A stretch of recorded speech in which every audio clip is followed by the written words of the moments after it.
All right. Hi, everybody. Welcome back. Today, we want to go over some basics of Photoshop tools. So these videos that I'm doing are mainly for Photoshop beginners, or it's a refresher to Photoshop, but really it's geared towards my fellow art teacher peeps who either are very new to Photoshop or just need a refresher. And so that way we can, with our students, we can dive into the wild world of digital art in the classroom. So today I definitely want to go over tools. I don't know if I'll go through all of them. I might just go over a few. I'll probably end up going over some of the layer features and maybe dive into some brush features. All right. let's get going. So here we have this little canvas here, right? So we have this canvas, and last time I talked about how to create a new canvas and size it up and whatnot. I went through the menus. So today let's go over tools. So here we have our move tool. Now in Photoshop, the great thing is you get these really brief, quick tutorials on what the tool does primarily. So when you just hover over the tool, you get a nice brief tutorial. So if you forget, you can always just do that just to kind of remind yourself, oh yeah, that's what this one does. Another thing to point out is, I don't know if you see that little caret, that little triangular caret over there on the, I guess I should just say triangular speck down here in the corner right there. That means that there's other tools hidden underneath. And so when you hold down on that tool, you will get those other tools to pop out. Okay. So artboard, that's kind of like, I guess like an Illustrator, you have different artboards. It's almost like having multiple canvases on one singular canvas. Okay, so the move tool really is just to grab things. So I'm gonna click on my my object and I'm gonna go ahead and grab it. Okay, now you do want to be on the correct layer when you're grabbing things. Photoshop, I've yet to, let me see, yeah. Photoshop, you can click off auto select, but it likes to assume you have you want to move something particular, like let's say I just drop in this this image here. So Photoshop, let's say I want to move it. Before, you used to kind of be able to, as long as you were on the correct layer, Photoshop would move what you wanted to. Now, since I clicked on this layer, it assumes, oh, you must want to click or move that one. So you want to make sure you're on the correct layer, or you click on the correct layer. Now, if I click off on auto select, notice how it moved that layer without me having to necessarily click on that layer. And then if I want to grab the background one, now it'll go ahead and grab it. Even if I click on this one, it'll still grab it because I have that layer selected. So that's one way to fix that. Auto select. So you see how it grabs that layer, right? So that's how you would fix that issue if it became an issue. Okay. Excuse me. All right. So also something to mention, up here you have other settings that you can adjust for each tool. So let's move on to the selection tool. Shut that one off for now. Let's go to the selection tool. You can see that you have settings that you can adjust for each tool. So here I have just like a standard, this is the marquee tool. So excuse me, I can create ellipses, ovals. If I want a perfect circle, I need to hold down shift, that way it locks it in and I get a perfect circle. You can add, so here I can add to that selection. You can subtract, or sorry, you can, there we go, you can subtract from the selections. And then here is like an intersection. So it assumes, oh, you only want that much. Okay. So you can mess with that. Feathering, I think I talked about feathering last time. Feathering just adjusts the contrast or the harshness around that edge. Okay, so this comes in handy. Again, I can hold that down. I can get a rectangular marquee tool. Okay. And I can also get vertical and horizontal single row marquee or single column marquee tools. Okay. And again, let's say I wanted to, and this will work for either of these. I'm going to go to the lasso tool. Let's say I wanted to freehand lasso this little cloud here because I wanted to just kind of mess with its colors and so on and so forth. Let's see, I'm going to grab the brush and just create a new layer right quick. And right, so it's going to let me work within the selection. If I wanted to work outside of the selection, to work outside of it is inverse, so that's Shift Control I. Talked about that last time. Shift Control I, and so now I can work on the outside of that selection. Okay. All right. And then, okay, drag that out. On top of that, so you have a freehand lasso tool. You also have a polygonal lasso tool, which can come in handy. A lot of designers like to use this because it creates nice crisp or straight edges. So let's say I wanted to grab this mountain range here. I would just click, click, click.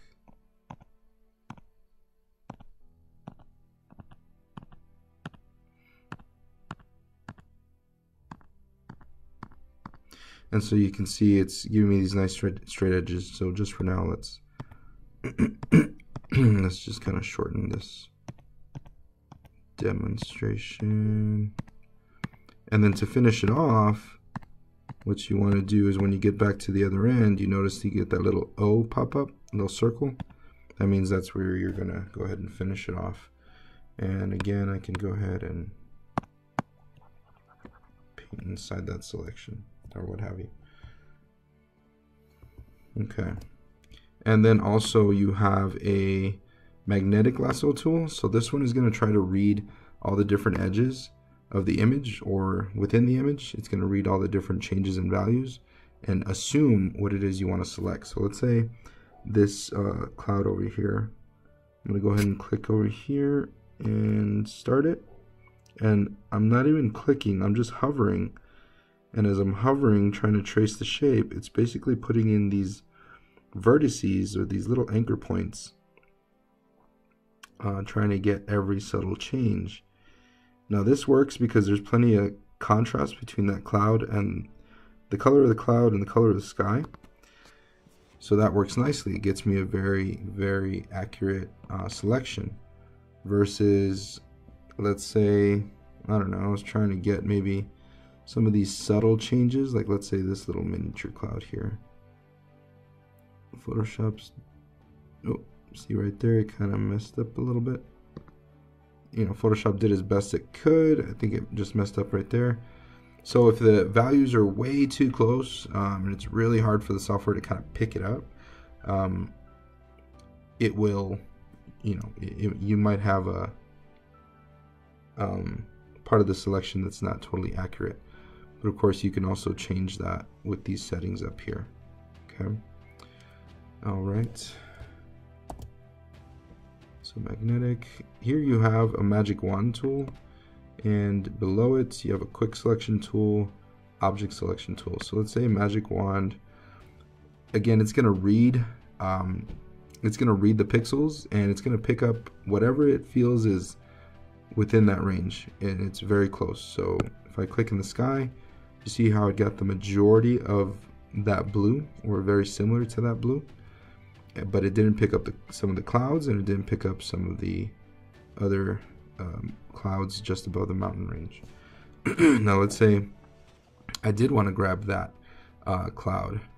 I could press the shift key, and you see how it gives me a plus sign. I can click in there, and you see I'm slowly but surely grabbing more, or vice versa. If I press Alt, then it's going to subtract, and it's going to deselect some of that stuff and remove it from my selection. Okay. Let's see. That's one way that if a student by accident, like they draw on their background, let's say, let's do this. Let me rasterize this real quick. And remember, rasterizing turns it into an editable image. It takes it out of its smart object mode, and now I can make changes to it. So, like directly on that image. So let's say a student, you know, they paint like some kind of figure or something on this background. Let's see. Grab a harsher brush. Make some kind of giant.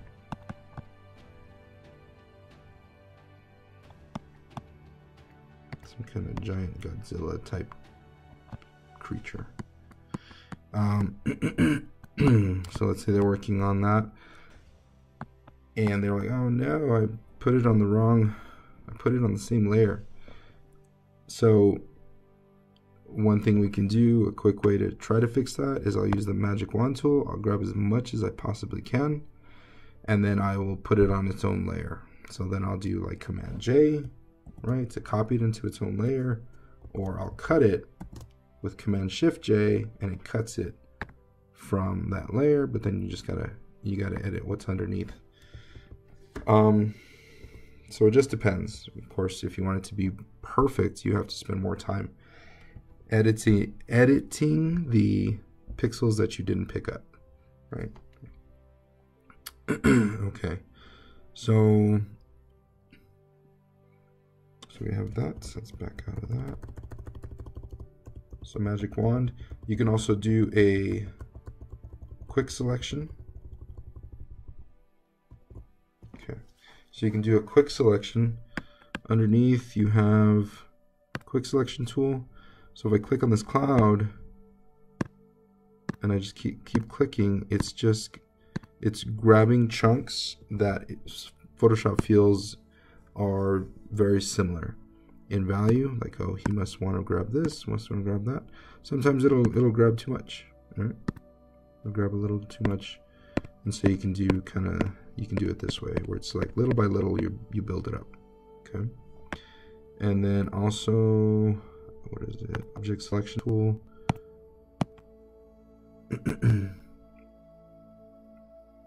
So this one, for the most part, let's see. Looks like I stalled out. Yep. Couldn't find an object.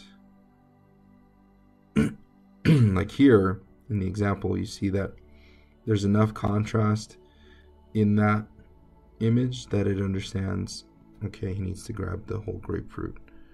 So, you know, here it's trying to read it, but it's just not enough contrast. It doesn't know what to grab.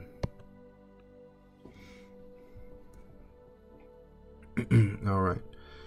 So moving forward, of course, we have our crop tool, right?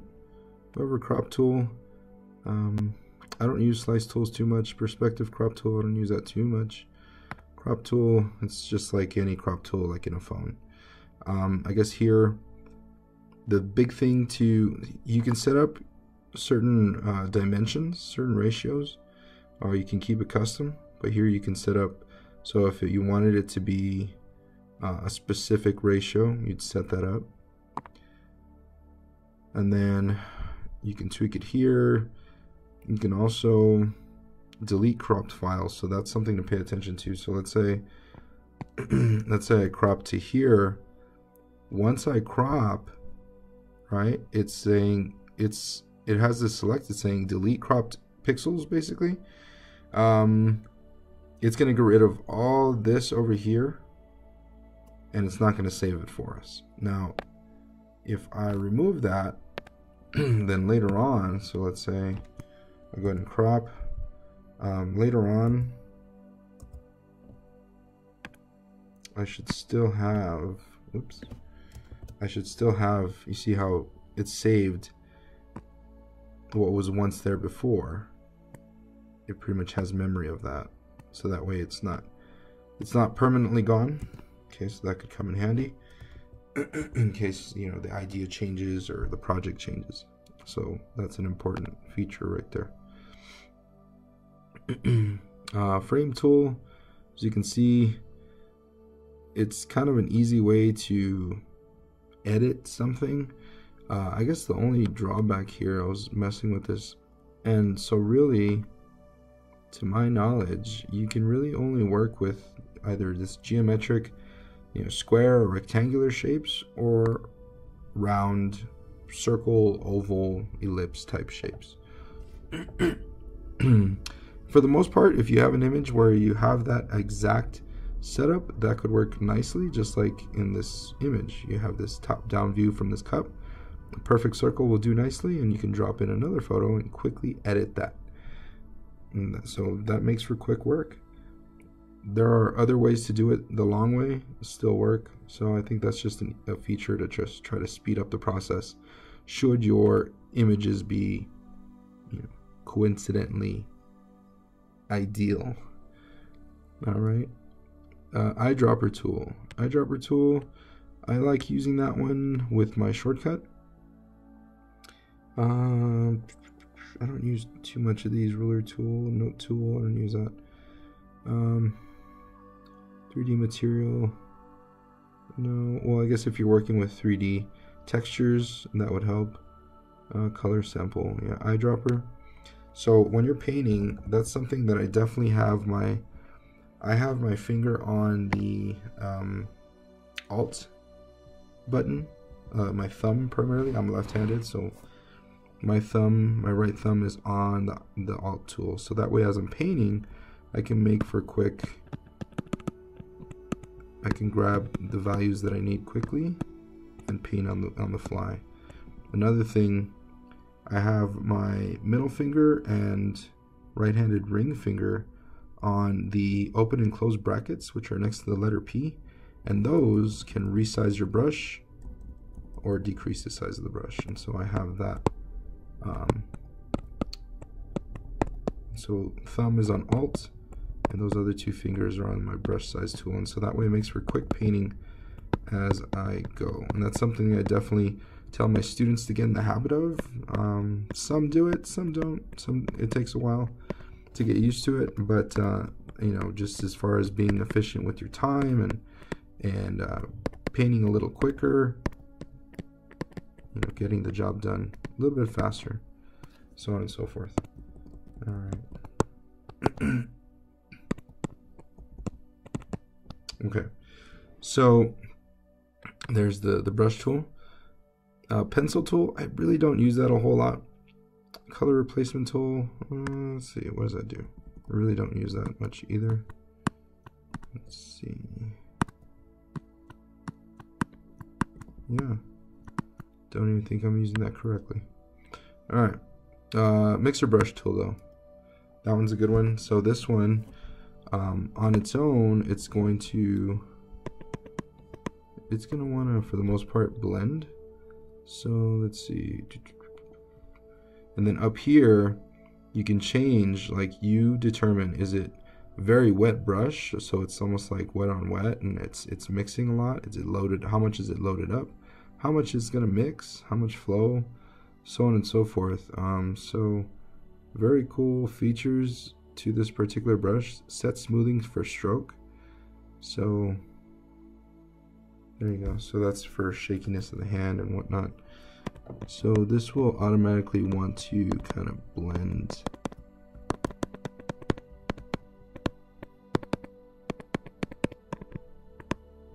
So it takes what's already available and it's just trying to blend that out. So let's say here in the mountain range.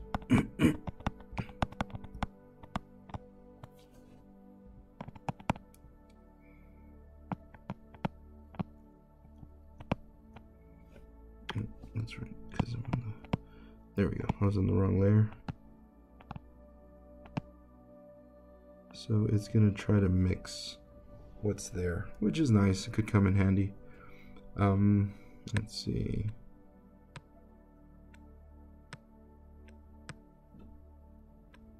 Mix your brush.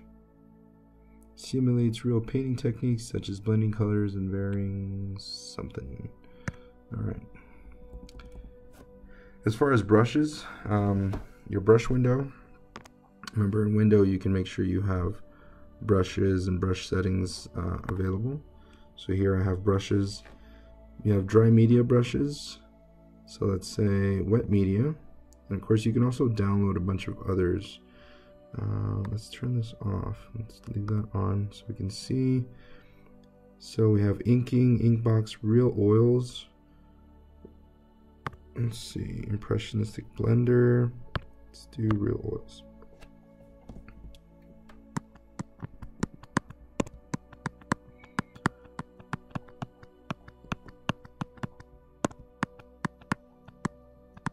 So you can see it's wanting to kind of mix and kind of blend and bleed into each other a little bit, right, to create different values.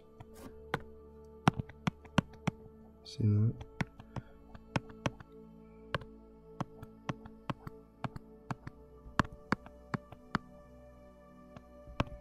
See how it's wanting to mix there, almost like real oils. So for traditionalists, this could be great to where you want to try to get that real, well, as close as you can get to a real experience with oil paint. Of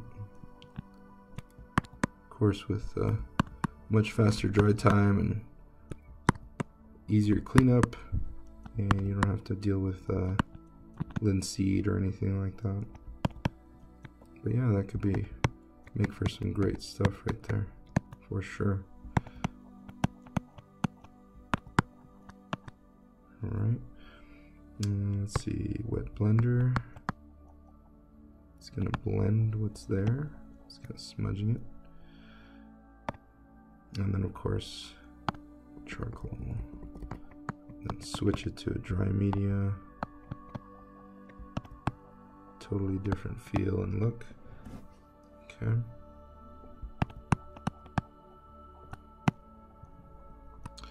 All right. So what else do we have? Brush, blah blah blah. All right. So within our brushes, now Photoshop will give you special effects, wet, dry media, and then general brushes. You can certainly download more, like this brush pack here. I downloaded this from another digital artist, and it was a very easy process. Once you have the file and you want to bring it in to Photoshop, your Photoshop, you would go over here to your options button right here, and then you would import brushes. And so once you import, click import, you'll find the file, and it'll immediately just import it for you, and then you just reorganize where you want it.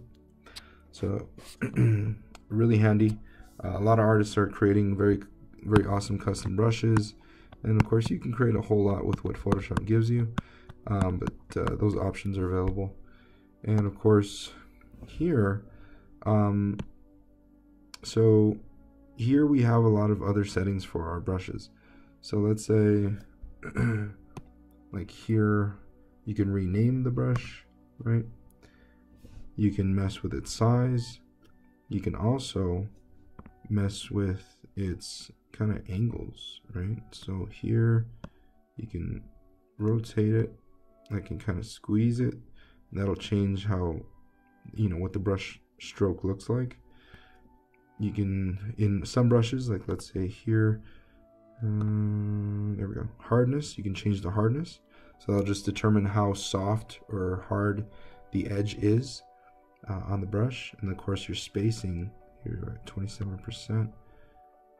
You adjust your spacing, so let's say, see how there's a lot of spacing between each mark versus over here, pretty smooth for the most part, right? So you can always adjust that. Excuse me, shape dynamics. You know, this is where you can, for the most part, you want to have that turned on because it's reading pen pressure for size, angle jitter, roundness jitter, depending on the tablet or the the stylus, depending on its capabilities. Some of these will be available, some of them won't. Let's see, scattering. You can mess with that, and you can see you'll change just the different mark of the brush. Texture, you can apply textures, right? You can add in custom textures. You can change the scale, the brightness, contrast of the texture. Dual brush, basically it's like two brushes in one interacting. Transfer, basically this means, so like if I turn that off, if you notice, it's pretty solid all the way through, but if I turn transfer on, there's a little bit of opacity at the end. So basically that's saying I'm very light-handed, it's going to, for the most part, be pretty light on the pencils, on the brush stroke. But if I push down, a lot is, you know, there's a harsher stroke, right? A harder mark that's made. Noise, wet edges, buildup, smoothing, yeah. So a lot of different features and settings that you can adjust in your brushes.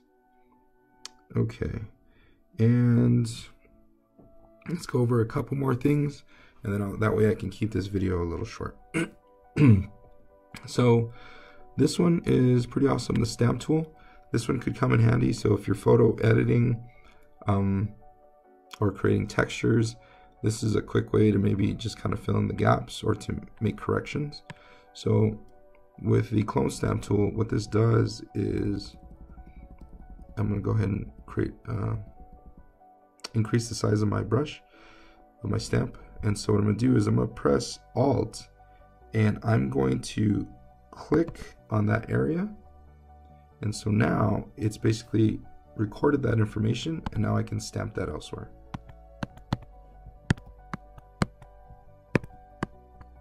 And so this is a quick way to kind of fill in gaps on something, create a texture, create a pattern, so on and so forth. And also, like right now I'm using a soft brush, so the edges are very soft, it's kind of bleeding into itself pretty well. You can adjust, you know, is it from the current layer, the current layer and the below layer? Is it from all the layers? So that'll certainly make a difference on what information it collects. Of course, here you can mess with its opacity and flow. Opacity is how see-through it is. Flow is basically how much is coming out. And you can also mess with those settings on your brush as well. I forgot to cover that. Something else I'll cover right now in a second. So let's say I chose a hard-edged brush. Let me go back to clone stamp. And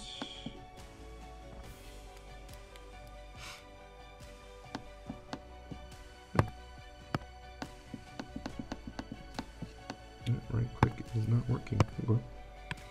Okay, let's go over here. Let's go to brushes. Let's get one of these. Okay. And as you can see, I picked a brush with a harsh edge on it, and so now it's not so blurry. It's not, you know, fading into each other. The soft edge, it's got a harsher edge. Okay. So going back to brushes. Opacity, of course, if I lower this, right? So let's say, yeah.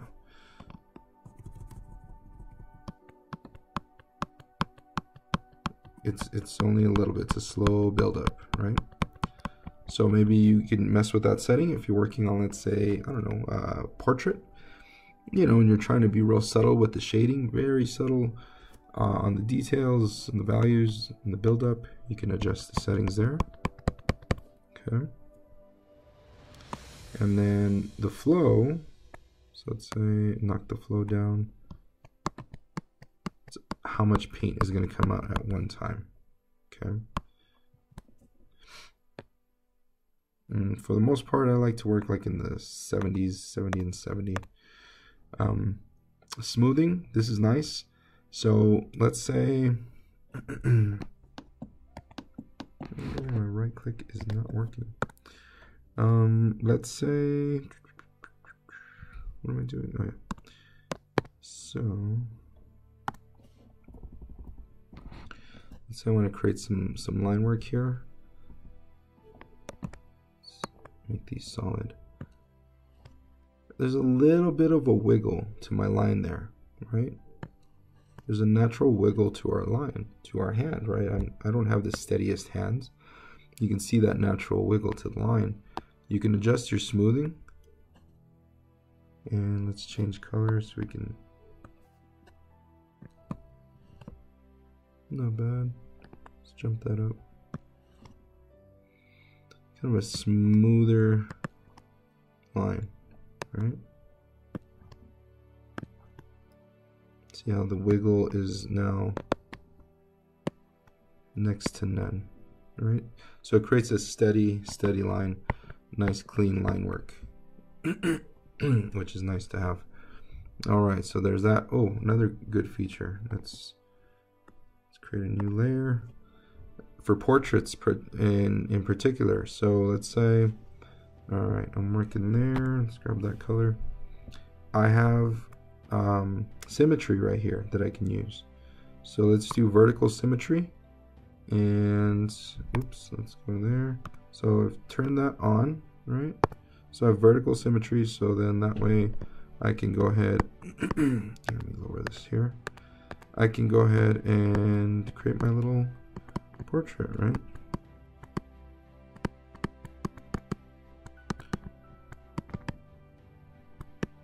Makes for quick work. So students, I'm sure, will appreciate this greatly.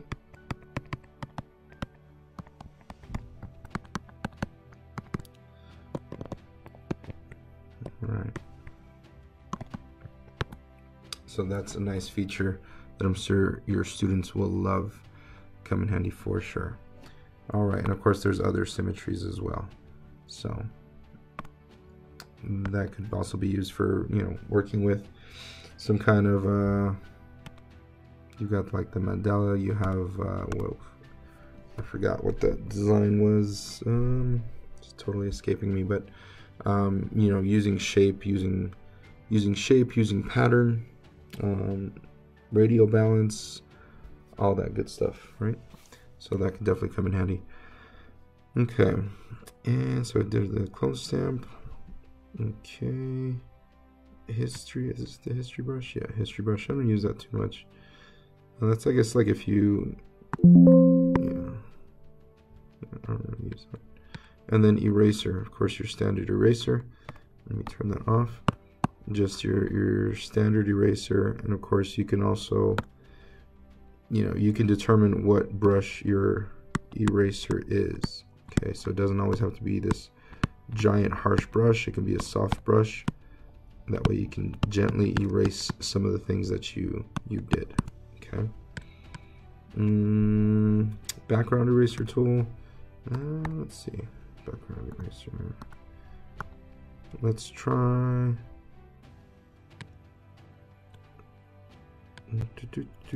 Background eraser. Tried this one time, worked pretty well. So for the most part, like you can't tell what's what with the clouds and everything. But for the most part, it's trying to read the image, thinking, all right, this is all background. They don't need this. This is probably important. So it's a quick way to kind of edit something. So if they bring in a photo, you can quickly kind of get rid of the background that it came with. So, and of course you can change the tolerance, how much it's picking up versus how much it's leaving behind. Yeah. Okay.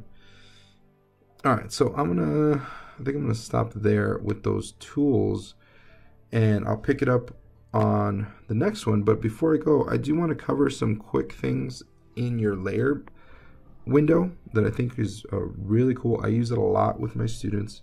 So let's say, let's see, let's do a new layer. Let's do a quick, let's do a quick,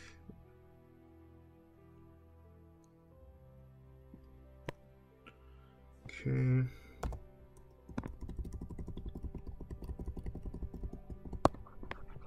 All right, and then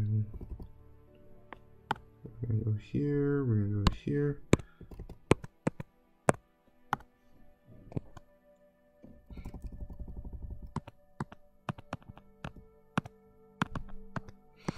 All right, so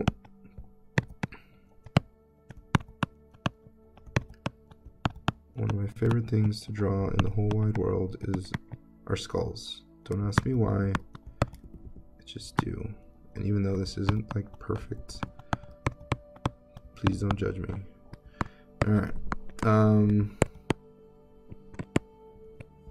Okay. So let's say you know, student has some kind of drawing, probably way better than this drawing. Right? Let's go with that. I'm gonna stop fidgeting with this. Okay. So a really cool feature that I love to show the students that I think helps a lot is so here you have your layer, right? You can organize your layers by these right here. I always keep it on kind. You can also figure out what it is you're looking for based off of these. This is opacity, so this lowers the opacity of the image, right? How transparent it is. If you have an effect, you can adjust the effect here on the fill. And I guess I'll talk about what that is right now. And then here are your blend modes, okay? So, and then this right here, this feature. These are kind of important. Lock comes in handy to lock everything so you don't mess with that layer at all. I love this one, lock transparent pixels. So let's say that the student's painting and, you know, lock pixels, that way you don't paint outside the lines. You know, I can quickly grab another color and now I can just paint freely without worrying about painting outside. So Photoshop's going to pick up all those pixels, it's going to read it, and it's going to basically lock it in to where you don't have to worry about painting outside. So that gives you a nice, kind of a cool look there. But you can see it's nice and clean, right? Nice and clean. So, all right. So that's an awesome feature. I love showing that to the students, so that way they can freely work. Another thing that I forgot to cover is the blend modes that you have here. You also have those blend modes here under your brush settings.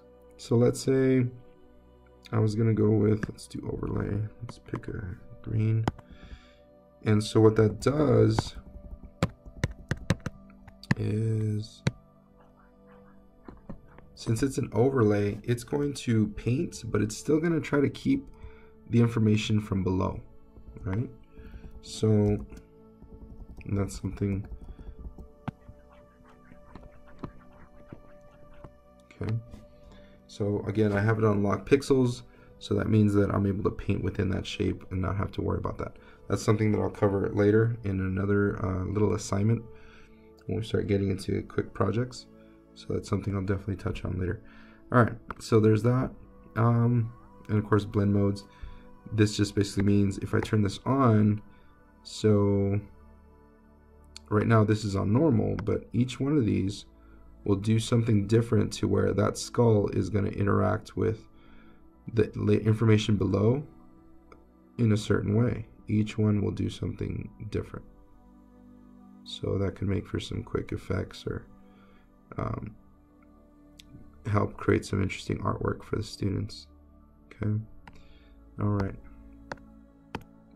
And yeah, blend modes. Cool. All right, so that's pretty much it. I think that's as much as I want to cover today. I will go into more tools on the next one, just kind of finish covering some of these other tools, a little bit on the interface again, and then I think we'll just start getting into some basic projects. And again, I'm trying to cover it in the sense of, you know, how would a student in art class use this? What are some common tools that'll be used? So I'm not covering everything that Photoshop will do. It's just the stuff that I think is important in that I've used with my students in my digital art class, or what I use personally. And so I think this is pertinent information, and everything else is we can leave out. So hopefully that helps, and I will cover more on the next one. All right, we'll see you. Bye.